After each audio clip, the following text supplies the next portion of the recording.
जरा कॅमेरा चालू कर, मी बोलणार आहे. बोला. मला कमेंट होत्या की ताई दादाला तेवढा माईक दे ग, कारण दादाचा आवाजच येत नाही, कानाला मोबाईल लावून लावून लावून ऐकायला लागतं.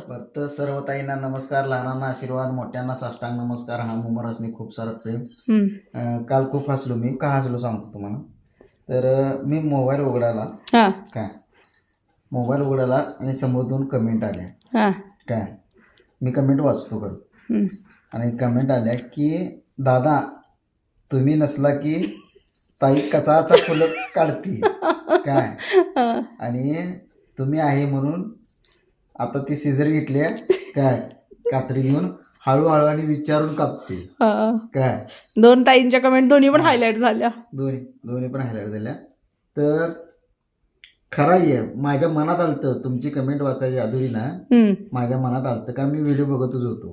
कमेंट वाचायच्या अधुरी व्हिडिओ बघत होतो काय. मी म्हणणार होतो काय, तेवढं ते कमेंट आल्या आणि मला ते हसू आलं, कारण काय ते माझ्या पण मनात तेच आणि कमेंट पण त्याच, त्यामुळे मला हसू आलं ते. तर हे खरं आहे. मी त्या दिवशीच ना जेव्हा ही कापाल ती नाही, तिनं मला पहिला प्रश्न काय केला असेल, कात्री कुठं आहे काय. आणि मी एका व्हिडिओ मध्ये बघितलं होतं, नका कचाचा तोडत चालली होती काय. आणि काल तिनं अचानक मला विचारलं कात्री कुठं आहे फुलं कापायला. माझ्या मनात आलं काय, आज मी आहे म्हणून कात्री कुठं आहे विचारायला काय.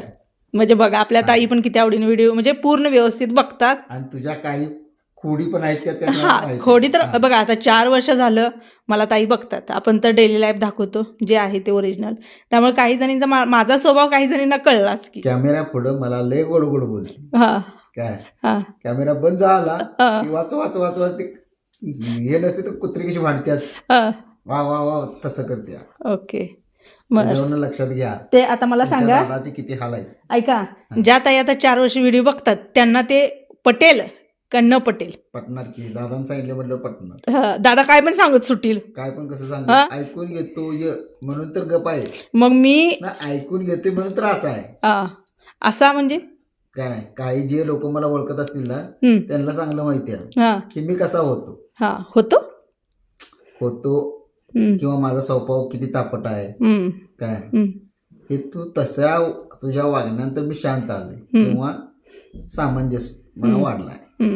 पहिला सामंजस्य नव्हता, लगेच राग येत होता मला. मग तर असो, आता मला येतो का, तुमच्या लक्षात आलं असेल. आता मला येतो का. तुमची ताई आहे बघा. माझा स्वभाव रागीट आहे का, कसा आहे माझा जशाच तसा जवळ तवा. पण तुम्हाला खरं सांगू, परवा एका ताईची कमेंट अशीच होती की ताई खरंच आहे ग, आपण जिथल्या तिथं बोलतो आणि काही जणांना पटत नाही, मग आपलं नाती खराब होतात. कसं आहे, तू आहे ते बरोबर आहे, मी आहे ते चुकीचं आहे. कसं, मी काय करतो, काही लोकांचं ऐकून घेतो. म्हणजे काय, म्हणजे माझंच की आता काय म्हणलं, मी ऐकून घेतो म्हणून असं आहे. उलट उत्तर देत नाही ना. काही लोक चुकीची बोलली जरी असली तर कुठं जायचं म्हणजे टिकवायचं म्हणून आपण सहन करत राहतो. त्या सहन केलेल्याचा फायदा ती लोक घेतात. बर, त्यामुळे आपली किंमत राहत नाही, किंमत कमी होते. आणि नंतर काय होतं की ओव्हरलोड झाल्यानंतर मग आपण फटाक दिशी काहीतरी जास्त टोकाचं होतं. ते मात्र खरं आहे बरं का, टोकाचं होतं. ती नाती ते मात्र खरं असा प्रकार टोकापर्यंत जावाचं तेव्हा बोललं की नाही, ते माणूस कसं असते जिथल्या तिथे विषय मिटून जातो, विसरून जातात. लक्षात आलं काय. परंतु हे काय होते की तू सहन करत राहिली ना की तुझी किंमत पाकच डाऊन होते, आणि पुन्हा अचानक बोलले की बदललंय म्हणलं जातं. बरोबर, आणि अचानक बोललं नाही पाक टोकापत्र जातं. तसं नाही, जसं जवळच तेव्हा असते तुझं. पण त्यानं पण खटकतं की कोणाला खटकतं, नवऱ्यालाच तेवढं खटकतं. माझ्या माहेरची पण तीच म्हणतात, नवरा पण तीच म्हणतोय, म्हणून तू तुला भिवून असते सगळी. कोण भीते मला, कोण भीत नाही ते सांग मला. कोण भीत, दोन्ही भाऊ भीत्यात, आई बाप भीत्यात, नवरा भीतोय, पोरं भीत्यात, मामाकडची सुद्धा हे असतात का की बाबा ही लगेच कवा काय बोललं सांगता येत नाही, त्यामुळे ती सुद्धा छान. आजी भीते, आजा भीतो, आणि कोण राहिला. पण भिणं म्हणजे काय, भिणं म्हणजे कसं आहे म्हणजे काय की चुकीचं काय बोलण्यास तिथं स्टॉप कर. आणि मुळात मी काय बोलायला जाते कुणाला चुकीचं, आपण बोलत पण नाही, बोलून घेत पण नाही. माझं जरी काय झालं तर त्या नवऱ्यावर खापर येते. बोलणार मी कुणाला हो, माझं एकमेव माणूस ऐकून घेणार. मी 4 दिवसातून एकदा हं. कपडे धुवायला टाकतो. का? सकाळी गेले की तिथं कामावर काढायची, काय तिथनं घालायची, घरात आल्यावर काढायची, हं. त्यामुळे कपडेच घाण होत नाहीत. हं. 4 दिवसानंतर कपडे टाकतो. माझी वस्तू, मी टावेल वगैरे काय असेल ते माझे मी लगेच अडकवून ठेवतो. हं. माझा काय त्रास आहे हिला? हा? हं. त्या पोरांच्या मुळं माझ्यावर सुद्धा कापड फोडलं जातं. मला सांग काय ते रोज ते मेकअपचं कपाट काढणं, हं. रोज कधी काढते?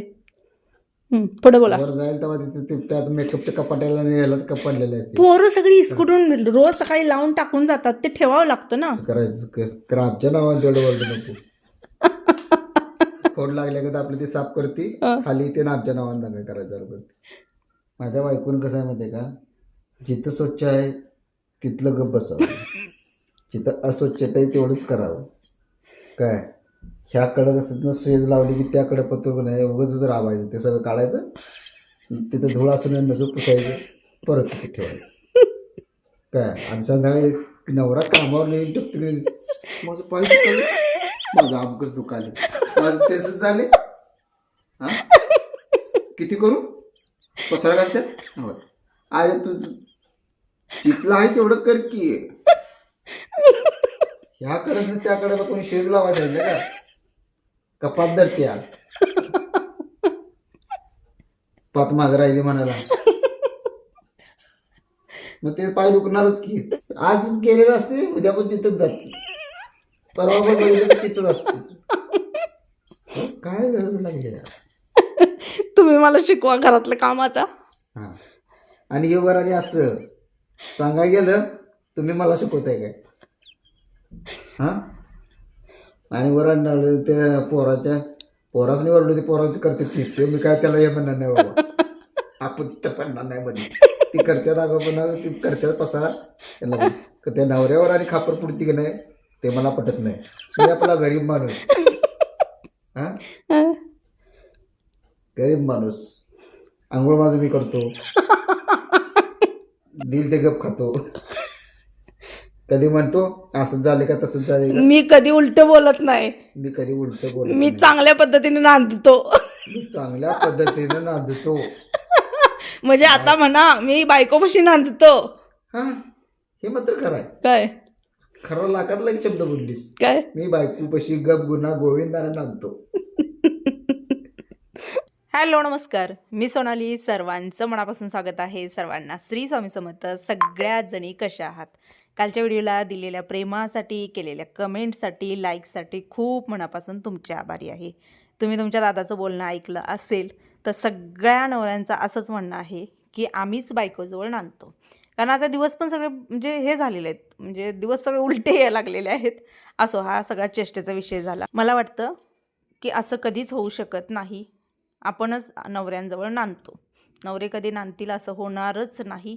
काही ठिकाणी होईल, पण ते आपल्या बायकांमध्ये जेवढी सहनशीलता असते तेवढी पुरुषांमध्ये नसते. लक्षात ठेवा. म्हणजे आपल्या बायकांना कसंही काही असू दे, ते म्हणतात ना की काय, आपली एक जुनी म्हण असायची बघा की जातीसाठी माती. आता जात म्हणजे वेगळा अर्थ नाही आहे, जात म्हणजे आपली स्त्री जात, बाईची जात, त्याच्यासाठी माती खाणं असं जुनी लोक म्हणायची. पण पुरुष तसे म्हणतील का? नाही. तर हे जे आहे फक्त बोलण्यापुरतं आहे, चेष्टेपुरतं आहे. असं माझं सकाळचं स्वयंपाकाचं रुटीन सुरू झालं. त्याच्यानंतर मी देवपूजा वगैरे सगळ्या ज्या गोष्टी आहेत त्या आवरून घेतल्या. यामध्ये आलेला आईचा फोन. आता मला ते एक टेन्शन आलं होतं, कारण जवळजवळ 10 दिवसाची काहीतरी ट्रिप आहे, जे आउट ऑफ महाराष्ट्राची. किट्टो कशी गेली ती तशी ट्रिप आहे. बाकी पोरांचं काही नाही आहे की बाबा तुम्हाला जायचं आहे जावा, आम्हाला फक्त काय पैसे द्यायचे आहेत. पण मला असं भीती वाटते की आई कधी महाराष्ट्र सोडून कधीच बाहेर गेलेली नाही आहे. फक्त एकदा गोव्याला गेलेली होती, ती पण माझ्या एका आत्यासोबत गेलेली होती, कारण माझी एक आत्या गोव्याला आहे. पण ते पण असं म्हणजे त्यांच्यासोबत गेली, गाडीत बसली, ती डायरेक्टली घरी उतरली, तिथं राहिली 4-8 दिवस, तिथनं पुन्हा येताना गाडीत बसली, डायरेक्ट आली. पण हे फिरणं आहे, हे प्रत्येक जागी 10 दिवस फिरणं आहे आणि तो प्रवास रेल्वेनं आहे. आणि मी तिला तेच म्हणत होते की घरातलं तर कोणीच बरोबर नाही आहे, बाकी आमच्या वस्तीवरचे म्हणजे आमचे शेजापाजारी काय भाऊभाऊकीतली चुलत्या वगैरे असं आहेत. पण शेवटी थोडंसं मनामध्ये विचार येतो ना की बाबा ही एकटीच असणार, घरातलं कोणीच नाही आहे. आणि बाकीचे जरी असले तरी ते उमजायला वगैरे ह्या सगळ्या गोष्टीचा असा विचार येतो. त्यामुळे तुम्हाला काय जरूर वाटतं सांगा मला. मी म्हटलं थांब बाई, तोपर्यंत पैसे भरू नको, थोडा विचार करूया. कारण 10 दिवसाची ट्रिप, त्याच्यामध्ये तू एकटीच, घरातलं कोणीच नाही आहे. माझं थोडंसं असं मन हे होत होतं, कारण आपण खूप साऱ्या गोष्टी बघतो, ऐकतो आणि एक मनाला म्हणतात ना, पण सागरचं असं म्हणणं होतं की बाबा अजून थोड्या दिवसानं ते काय फिरू शकणार आहेत का? पुन्हा ते दुखणी सुरू होणार. पुन्हा खूप अशा गोष्टी असतात की जायचं म्हणलं, भले तुम्ही फॅमिली मिळून सगळी ट्रिप काढली आणि उद्या त्यांच्या शरीरानं तेवढी साथ नाही दिली तर जात्या जाऊ दे, असं पोरांचंही म्हणणं आहे. पण माझं तेच आहे पुन्हा डोक्यात. आता तिचं मस्त सुरू आहे. अजून एक 4 दिवसांनी आई पुन्हा कोल्हापूरला येणार आहे. मी तुम्हाला आधीच सांगते, कारण ते चिंचणीची यात्रा वगैरे आहे, सॉरी सौंदतीची. आणि तुम्हाला माहिती आहे की गेल्या वर्षी मी गेलेली होती. गेल्या वर्षी आई, आजी सगळे इथंच होते, कारण आपल्या घरी ती 8-9 डॉगी जी होती ना पिल्ली, तर त्यांच्यासाठी मी तिला बोलवून घेतलेलं आणि त्यावेळेला मी गेलेली होती यात्रेला. पण आता तसं नाही आहे, कारण आता काय झालेलं आहे की किटोची एक्झाम 20 नंतर आहे आणि 10 तारखेपर्यंत त्यांचा काहीतरी प्लॅन आहे, म्हणजे तारखा ठरलेल्या आहेत.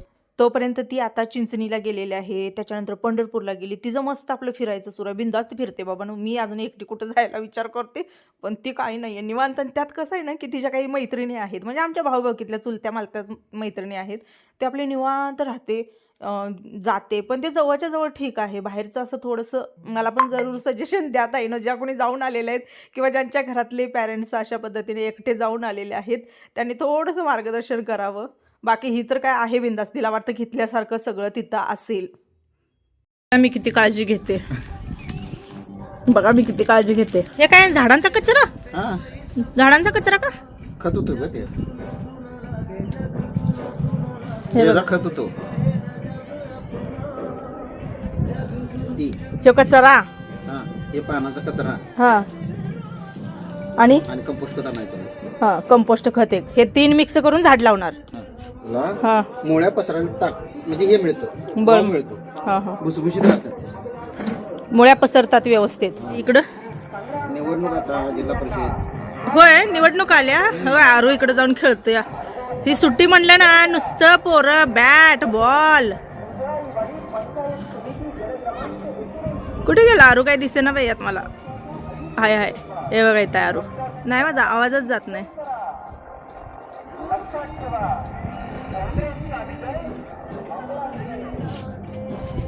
ताईनो, नवीन कॅमेरा किती लांबचं झूम करतोय बघा. हे बघा कुठं आहे तो बघा, तेवढ्या लांबचं झूम करतोय कॅमेरा.